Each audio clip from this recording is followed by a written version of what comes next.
Hello and welcome to the Grey Cat.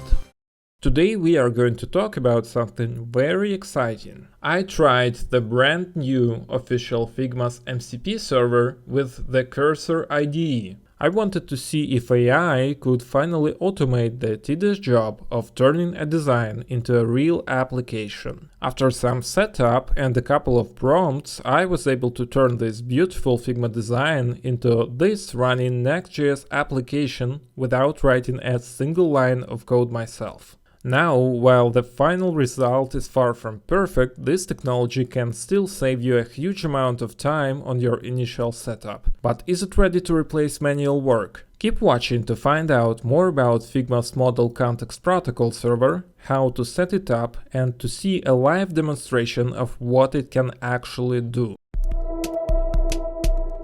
So Figma recently announced their official MCP server. There were some unofficial ones before, which used Figma's API, but this one is special because it's official and allegedly deeply integrated. Turning Figma designs into code can be a really tedious job. You have to measure everything, export assets, get the colors right. I have always wanted to automate this. So when the official MCP server was announced, I was very excited to try. Now there are some requirements.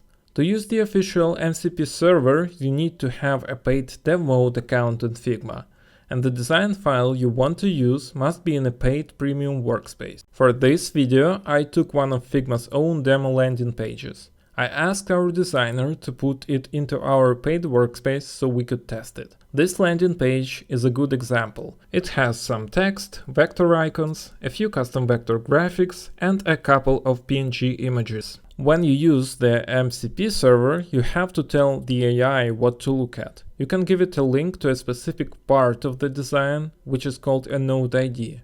Or you can just zoom your Figma viewport to the area you want the AI to see. This is important. On one of my first tries, the agent actually told me it couldn't see the page and asked me to adjust my viewport. It literally sees what you see. Okay, let's talk about the setup. It's actually quite simple. First, you need to download the Figma desktop application and sign in with your paid account.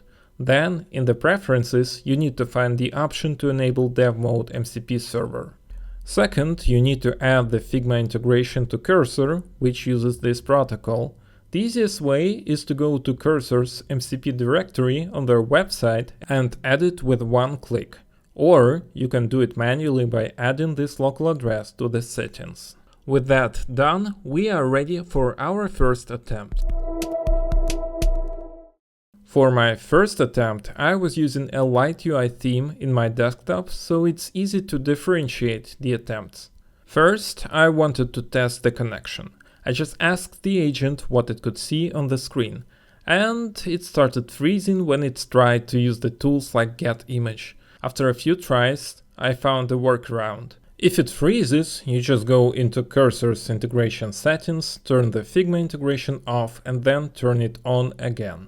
After restarting it, it worked, so I gave it my main prompt. Create a new Next.js application with Tailwind CSS and replicate the landing page from Figma. I used the Reasoning Sonnet 4 model in max mode, which is one of the smartest models available. Unfortunately, I lost the original footage of this first generation, so I can't show you the process from zero, but I can show you the result. The result was, okay. I would say it was satisfactory for the first try. It correctly identified the main page structure and it copied all the text perfectly. But the colors were different and it used generic placeholder icons instead of the correct ones from the design. So I tried to guide it. I selected the database icon in Figma and asked it to update the code with the correct icon. It successfully used the getCode tool and replaced the placeholder with the right SVG. That was kind of impressive after hallucinated icons. Although I did have to ask it again to remove the background color it added. Then I tried selecting other vector blocks one by one, and it was able to replicate them, not perfectly, but visually close enough to the original. But then I tried to get it to add the PNG images, and that failed completely. The agent was able to fetch the image data, I could see it in the tool logs, but it failed to save the image to the public directory in the Next.js app. In the end, the layout looked a little bit like the design but needed a lot of manual polishing. And since the model runs pretty slow, I'm not sure if prompting it again and again is faster than just doing it yourself. After this first try, I realized that just prompting blindly is not the best way. I needed to understand the tools provided by the MCP server better. The Figma integration gives DAI two main tools. The first is getImage. This basically takes a screenshot of what you have selected in Figma and sends it to the AI. The AI can see the layout and read the text from the image, but it will struggle to create perfect vector icons or graphics. It will just generate its own version. The second tool is getCode. This is more powerful. It actually converts the selected Figma layers into code, either HTML with Tailwind classes or even React components. This should be much more accurate. The third tool is MCP Figma getVariableDefs. This one is for consistency. It doesn't get the layout, but instead it retrieves the design tokens from your Figma file.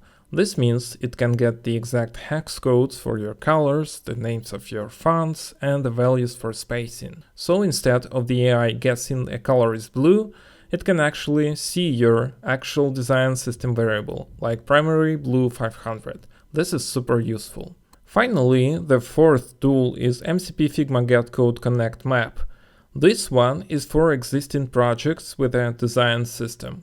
It looks for mappings between your Figma components and your actual code components in your codebase. This helps the AI use your real components instead of generating new code from scratch. This is probably the most advanced and powerful tool for projects that are already set up with Code Connect.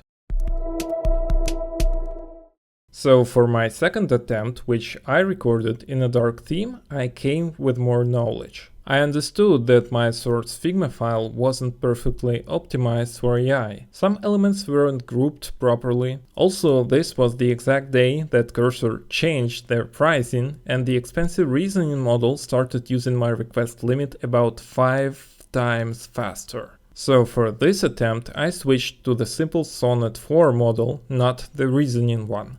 I was hoping it would be smart enough. My prompt was the same. Create a Next.js app and replicate the design. It started OK connecting to Figma. But then it only used the getImage tool, not getCode.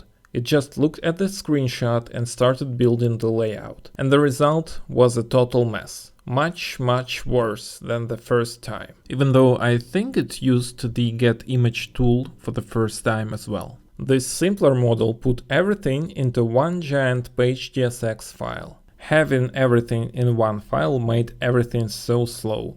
When I asked it to make improvements, I had to wait for 5 minutes or more for it to finish. Next, I specifically asked it to refine the page using the getCode method. The top of the page looked a little better, but the bottom was still broken. And that's when I saw the biggest problem. It was using absolute positioning everywhere.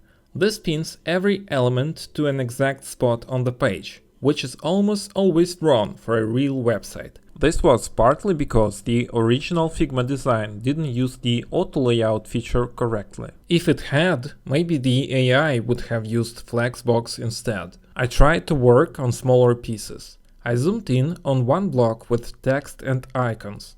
The result was pretty accurate, but again, it took a very long time because of the giant monolithic file. I tried another block, and it failed completely, producing broken JSX code. I manually fixed the broken code and then asked AI to refactor everything into separate components, hoping it would speed things up. It did, but the refactoring shuffled the whole layout, and the new component appeared below the footer. At that point, I realized the whole page was broken because of the absolute positioning. I tried to fix it manually, but it was just a total mess. I decided this was enough for the second attempt. So, I never got to a third attempt. Why? Because the second attempt completely burned through all my remaining Cursor requests for the month, which was about 2/3 of what is included in my Pro subscription fee. I was going to try again and specifically tell it not to use absolute positioning, but I'm pretty sure it would have found another creative way to break the page. So what did I learn from all of this? First, the quality of your source Figma file is critical. If your design doesn't use modern features like auto layout, the AI will produce bad code. Second, having your design system components connected with a feature like Figma's Code Connect would probably help even more. And third, right now this process has just become expensive.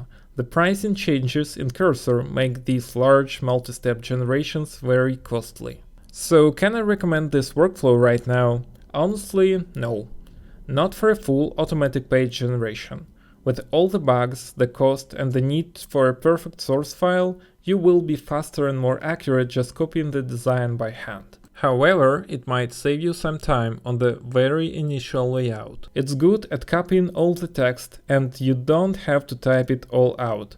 But for anything detailed, it's not ready yet. I hope that in the future, the AI models will get better, the pricing will settle down, and with good source files, this process will become much more effective. That was my experience with Figma's Model Context Protocol server and Cursor. A bit of a failure, but a great learning experience. I hope you found this honest review useful. If you did, please consider liking the video and subscribing to the Grey Cat for more real-world experiments with modern developer tools. Thank you for watching and I will see you in the next one.